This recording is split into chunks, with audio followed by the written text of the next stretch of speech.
Paper 1 paper 2 का daily video PDF पाने के लिए आप हमारा व्हाट्सएप और टेलीग्राम ग्रुप ज्वाइन कर सकते हैं। पेपर 1 पेपर 2 का फुल कोर्स पीडीएफ ले सकते हैं या घर बैठे बुक्स भी मंगवा सकते हैं। उसके लिए आपको हमें कॉन्टैक्ट करना होगा या व्हाट्सएप करना होगा इस नंबर के ऊपर। सारी जानकारी आपको यहाँ पे दे दी जाएगी। Hello everyone, I am Sakshi and I welcome all of you to the Study Bharat channel। आज का हमारा टॉपिक है Hegel.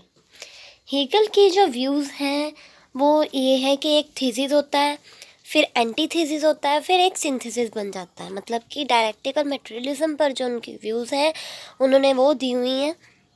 So let's start with Hegel. Hegel का जो बर्थ है वो हुआ था 1770 में और उनकी डेथ हुई थी 1831 में। ठीक है। George William Friedrich Hegel is one of the greatest systematic thinkers in the history of Western philosophy. वो एक सिस्टमैटिक थिंकर है। लॉजिक की बात करते हैं वेस्टर्न फिलोसफी में जो हीगल है। In addition to epitomizing German idealistic philosophy, Hegel boldly claimed that his own system of philosophy represented an historical culmination of all previous philosophical thought. Hegel's overall encyclopedic system is divided into the science of logic, the philosophy of nature and the philosophy of spirit। तो उनकी जो है philosophical thought है, इसलिए उन्होंने 3 types में divide की हुई हैं। एक science of logic, the philosophy of nature और philosophy of spirit. Of most enduring interest are his views on history, society and the state, which fall within the realm of objective spirit. क्योंकि उनका बहुत ज़्यादा interest था history में भी, society में भी और स्टेट में भी, तो इसीलिए जो है वो स्पिरिट की भी बात करते हैं। Some have considered Hegel to be a nationalistic apologist for the Persian state of the early 19th century, but his significance has been much broader, and there is no doubt that Hegel himself considered his work to be an expression of the self-consciousness of the world spirit of his time।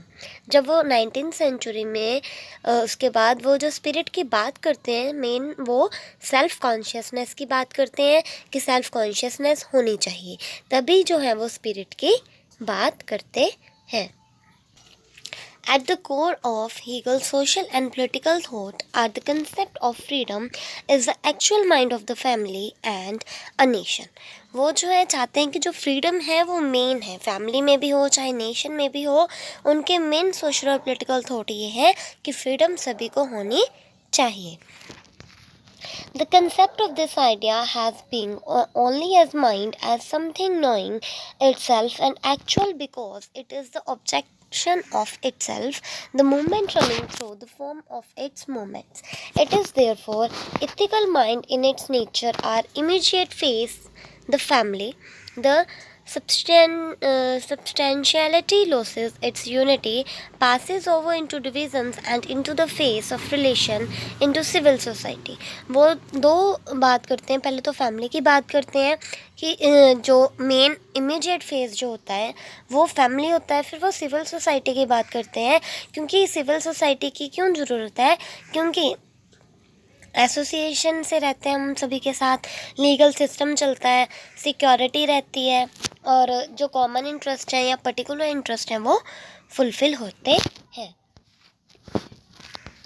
Next है, this external state is brought back to and welded into unity in the constitution of the state, which is the end and the actuality of both the substantial universal order and public life devoted hereto। कहते हैं कि family बनती है, फिर उसके बाद civil society बनती है, और क्या बनता है, फिर हमारी स्टेट बनती है, और स्टेट में जो है कॉन्स्टिट्यूशन बनता है ताकि जो है सभी की डेवलपमेंट हो और रूल्स रेगुलेशंस बने, कॉन्स्टिट्यूशन जो है वो बने। और ये जो है कहते हैं एक्चुअली यूनिवर्सल ऑर्डर है ताकि सभी ऑर्डर से रहें। Hegel has clothed the state with the tapestry of his system of dialectic. A good example of the loose and fanciful way in which the conception of opposites is used is thus put by Hegel। मैंने पहले ही बताया था starting में, जो Hegel की theory main वो है कि वो थीसिस, एंटीथीसिस और सिंथेसिस की बात करते हैं। तो सबसे पहले वो ऑपोजिट की बात करते हैं। जैसे कि थीसिस है, थीसिस का ऑपोजिट है एंटीथीसिस, ठीक है। उन दोनों से जो चीज़ बनेगी वो बनेगा सिंथेसिस। तो जो हीगल हैं वो ऑपोजिट की बात करते हैं। और the building of a house is in the first instance of subjective aim and design. On the other hand, we have as means the several substances required for the work: iron, wood, stones. जैसे कि एक घर है, ठीक है, वो तो first instance है, लेकिन घर में भी चीज़ें चाहिए, जैसे कि आयरन हो गई, वुड हो गई, स्टोन्स हो गए. The elements are made use of in working up this material: fire to melt iron, wind to blow up the fire, water to set wheels in one motion, in order to cut the wood, etc. और बाकी जो आके material चाहिए होगा. Thus the elements are made use of in accordance with the nature and yet to cooperate for a product by which their operation is limited. Thus the passions of men are gratified, they develop themselves and their aims in accordance with the natural tendencies and build up the edifice of human society and order against themselves. इसीलिए जो एक व्यक्ति होते हैं उनके AIIMS होते हैं human society में कैसे रहना है, कैसे ऑर्डर बनाए रखना है, तो उनकी जो टेंडेंसीज होती हैं, ठीक है. और इन आर्ट को ही उन्होंने थीसिस कहा है. और रिलीजन इसका जो है, आर्ट अगर थीसिस है तो रिलीजन इसका एंटीथीसिस है, और फिलॉसफी जो है इसका सिंथेसिस है. So family is the thesis, जैसे कि एक फैमिली है वो भी थीसिस है. सिविल सोसाइटी जो है इसकी एंटीथीसिस है, और हमारा नेशन और स्टेट जो है वो एक सिंथेसिस है. The dialectical process began from family and through civil society culminates in the nation state. और जो हीगल का डायलेक्टिकल मटेरियलिज्म का प्रोसेस है वो फैमिली से स्टार्ट होता है, सिविल सोसाइटी से थ्रू कल्मिनेट होकर नेशन की स्टेट बनती है.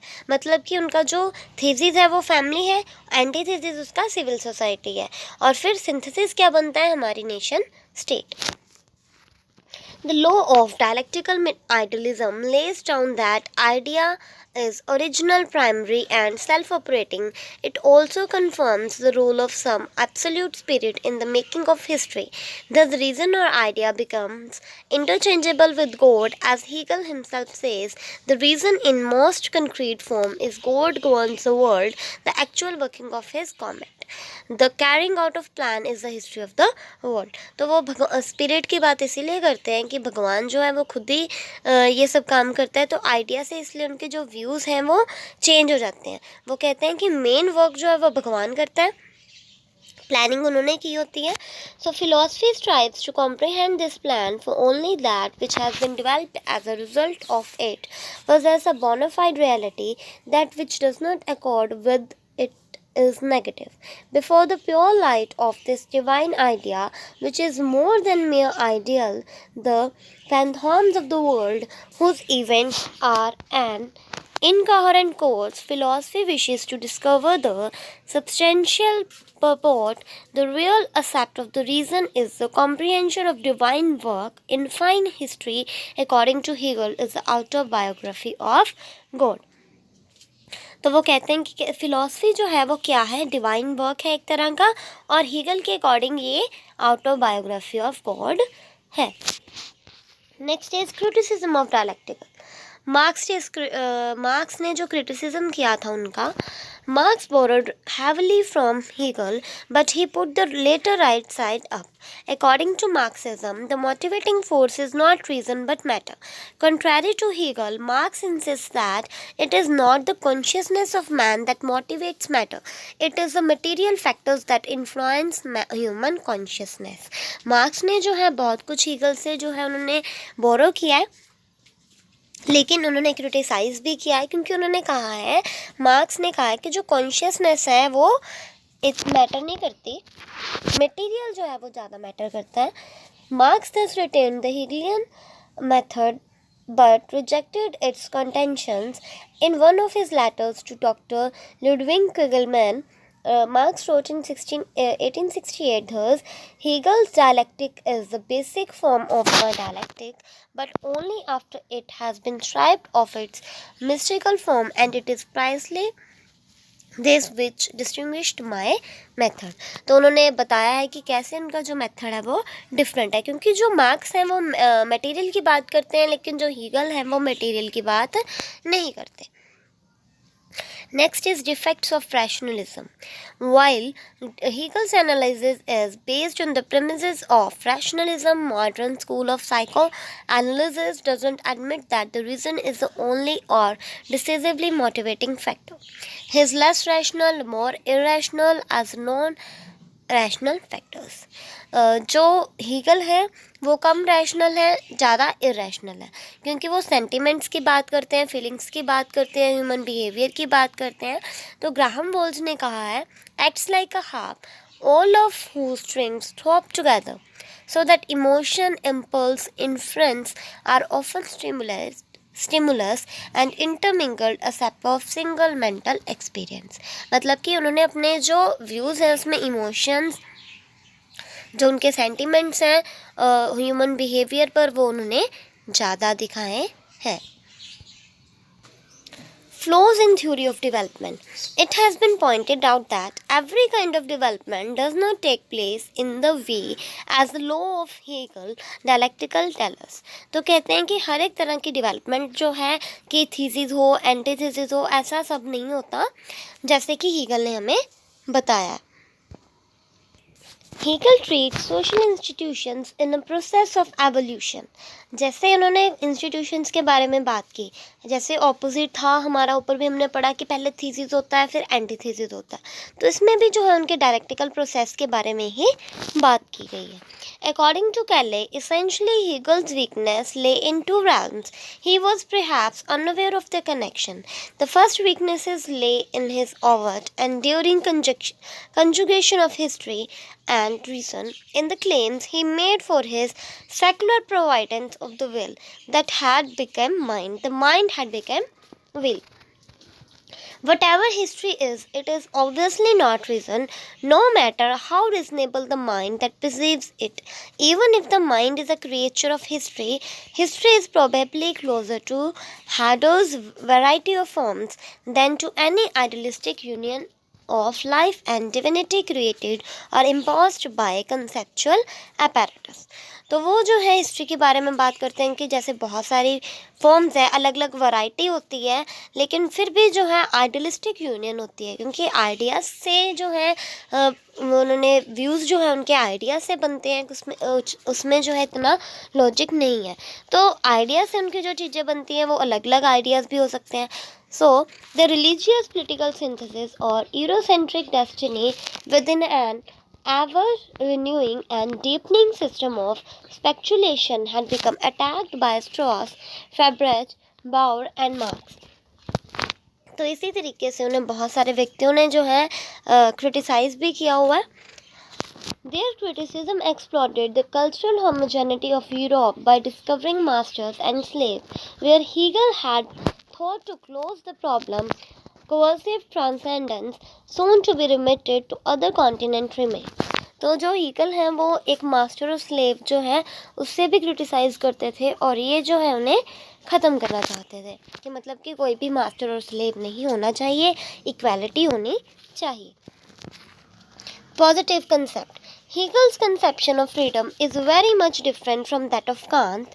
While Kant treats it as a subjective and limited phenomenon, Hegel considered it to be a positive and objective. Drawing inspiration from Rousseau, Hegel treats freedom as an essence of man, the distinctive quality of human life। जो Hegel हैं उनके views बहुत ज़्यादा can't say जो है differ हैं, लेकिन Hegel जो है उन्होंने अपनी इंस्पिरेशन जो है वो बहुत ज़्यादा इंस्पायर हुए थे रोसियो से। हीगल ने फ्रीडम जो है उसे मेन कहा है कि फ्रीडम जो है मेन क्वालिटी है और फ्रीडम सभी को ही होनी चाहिए। The renunciation of which is tantamount to the renunciation of humanity itself। He writes, the notion of freedom must not be taken in the sense of the free will of each individual, but in the sense of the reasonable will, the will in and for itself। Hegel's approach is quite different from other German idealists also who conceived it to be an attribute or faculty of an individual person. To Hegel, man's freedom is associated with the life in society. It lies in obeying the dictates of self-imposed categorical imperative of duty. It is one aspect of pure abstract intelligence. The idea of the will as a last abstraction is a free will that wills the free will. The Hegel's own phrase is eternal, universal, self-conscious and self-determining. तो वो बताते हैं कि हमें अपनी duties के बारे में भी पता होना चाहिए. मेन वो कहते हैं कि हमारे फ्री विल से हमें काम करना चाहिए और हमें सेल्फ कॉन्शियस होना चाहिए और सेल्फ डिटर्मिनिंग होना चाहिए. As Herbert Marcuse observes, since man wishes to be judged in accordance with his own self-determined choices, he is free in relation to himself, whatever the external situation may impose upon him. No one can break in upon their inner conviction of mankind. तो वो कहते हैं कि कोई भी जो है उनकी जो सेल्फ डिटरमाइनिंग चॉइसेस हैं उन्हें कोई भी चेंज नहीं कर सकता, कोई भी ब्रेक नहीं कर सकता. हर्बर्ट मार्क्यूस ने ये ऑब्जर्व किया है. Next is justification of state absolutism. Justification of state absolutism. Thus, Hegel's conception of freedom leads to the justification of state absolutism. To quote Dewey, freedom is the consciousness of freedom. Liberty of action has little to do with it. Obviously, it is only in this German idealistic system, particularly in the system of Hegel himself, that this has fully taken place. Meantime, when citizens of a state take the laws of their state as their own ends and motives of action, they attain the best possible substitute for a reason which is its own object. They appropriate as their own personal reason the objective and absolute reason embodied perforce in law and custom. तो Hegel के according जो है एक ये German idealistic system है. Freedom, main freedom होती क्या है? कॉन्शियसनेस है, सेल्फ डिटर्मिनिंग है कि हमें जो है सेल्फ कॉन्शियस होना चाहिए, हम सभी को फ्रीडम जो है वो मिलनी चाहिए, इक्वालिटी होनी चाहिए. तो ये जो हमारे एक पर्सनल रीज़न है, हमारे कुछ लॉज हैं, हमारे जो कुछ कस्टम्स हैं, हमारे कुछ मोटिव्स हैं और उनके लिए हमें फ्रीडम होनी चाहिए. और इस पर भी बहुत ज़्यादा क्रिटिसिज्म था हीगल की फ्रीडम पर. वो था पैराडॉक्सिकल. बोलते थे कि ये जो है पैराडॉक्स के अकॉर्डिंग ही है, कोई भी ऐसे फ्री नहीं है. We are free only when we pursue our rational will embodied in the state and its institution is to say that we have nothing like an independent choice. कहते हैं हमें इंडिपेंडेंट चॉइसेस की तरह नहीं है कुछ. हाँ, अगर हम रैशनल हैं तभी हम फ्री हो सकते हैं. A Barker says, thus may seem a facile reconciliation of the free moral will with the system of the state, achieved at the cost of suppression of one of the factors and one of the impossible exhalation of the others. जैसे कि हमारी जो moral will है वो भी free होनी चाहिए. Next is conflicting implications. Hegel's concept of freedom has some conspicuous implications in the realm of philosophy, logic and metaphysics, but it is not so in the world of politics, which is full of diversities and conflicts. The fact of common good, a general will, may not be discovered so easily as visualized by Rousseau and Hegel, to the extent that the individual may reconcile his will thereby and have the enjoyment of freedom. जो उन्होंने Hegel और Rocio ने बात की है common good की और general will की, तो कहते हैं वो इतना भी इजीली जो है नहीं प्राप्त हो जाता. जनरल विल होनी चाहिए सभी की, कॉमन गुड होना चाहिए. तो ये जो है कुछ प्रैक्टिकल पर्पसेस हैं. इंडिविजुअल्स की फ्रीडम तो होनी चाहिए, लेकिन ये जो मेन मेजॉरिटी की बात करते हैं, माइनॉरिटी की बात नहीं करते, इसीलिए इसे भी क्रिटिसाइज़ किया जाता है. Hence, Professor Berlin accuses Hegel of doing an act of monstrous impersonation. तो ये जो है एक्यूज़ किया था हीगल को उन्होंने monstrous impersonation. So, state absolutism. Hegel's idea of freedom in the realm of politics signifies meek acceptance of the authority of the state. State and society become identifiable with each other. An attempt to ignore the distinction between the two may lead to unlimited state regulation of life. तो वो कहते हैं कि जो state और society है वो identifiable होने चाहिए एक दूसरे के साथ. हमें कोई भी चीज़ें जो है इनमें इग्नोर नहीं करनी चाहिए. Totalitarianism. The purpose of Hegel is to emphasize the absolute character of political authority. Hegel जो है ये हमें बताना चाहते हैं, emphasize करना चाहते हैं डिटेल में कि कैसे जो है political authority कई बार absolute हो जाती है, totalitarianism आ जाता है, जैसे कि मतलब कि जैसे एक राज्य का राज होता है, डिक्टेटरशिप होती है, वैसे भी जो एक जो है व्यक्ति के हाथ में पूरी पावर्स आ जाती हैं, तो इससे जो है ट्रू फ्रीडम इसे नहीं कहा जा सकता. तो इसमें उन्होंने बताया. आगे इन्हें क्रिटिसाइज भी किया गया है कि too philosophical abstract and metaphysical, कि मतलब इन्होंने जो है बहुत ज़्यादा फिलॉसफी की बात की हुई है, डिवाइन करैक्टर की बात की हुई है, मेटाफिजिकल की बात की हुई है, कॉमन मैन की अंडरस्टैंडिंग से ये बहुत ही परे है. ठीक है, आगे है repudiation of internationalism. Hegel's idolization of war and his denunciation of world peace as well as his rejection of international law and world morality all are false. अगर हम बात करें कि morality है, world morality है, तो क्या ये सही होगा? नहीं. इंटरनेशनल लॉ भी जो है वो उसे भी उन्होंने रिजेक्ट किया हुआ है. वर्ल्ड पीस की अगर हम बात करें कि morality है तो ऐसा नहीं हो सकता. ठीक है, क्योंकि सभी जो सॉवरेन स्टेट है वो इंडिपेंडेंट है, ह्यूमैनिटी तो है, लेकिन फिर भी जो है कई बार डिस्क्रिमिनेशन हो जाती है या कोई कॉन्फ्लिक्ट अराइज हो जाता है. और hence all peace loving philosophers and statements have despised Hegel's philosophy. तो सभी जो है उन्हें क्रिटिसाइज करते हैं क्योंकि ये कॉमन एग्रीमेंट है एक तरह का. Father of modern totalitarian ideologies. ठीक है, तो उन्हें फादर भी कहा जाता है. The idea of Hegel is a thoroughgoing defense of state absolutism, much more sincere than that of Hobbes and Austin. Hobbes और Austin से भी ज़्यादा जो है इन्होंने absolutism यूज़ किया हुआ है अपनी फिलॉसफी में. तो the state exist for the individual individuals do not exist for the state.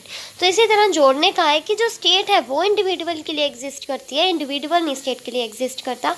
और हॉब्स ने भी कहा है it is false and wicked doctrine of a good state. तो ऐसे गुड स्टेट नहीं हो सकती, तो उन्होंने इसे फॉल्स भी कहा है. तो ऐसे हीगल के बहुत ज़्यादा जो है क्रिटिक्स भी हैं, लेकिन मोस्टली हीगल की जो थ्योरी है वो डायलेक्टिकल मटेरियलिज्म पर घूमती है. आगे उन्होंने इसमें स्पिरिट के बारे में भी बात की है, नेचुरल चीज़ों के बारे में भी बात की है, फिलॉसफी के बारे में भी बात की हुई है, मेटाफिजिकल के बारे में भी बात की है. So hope you like this channel. जय हिंद, जय भारत.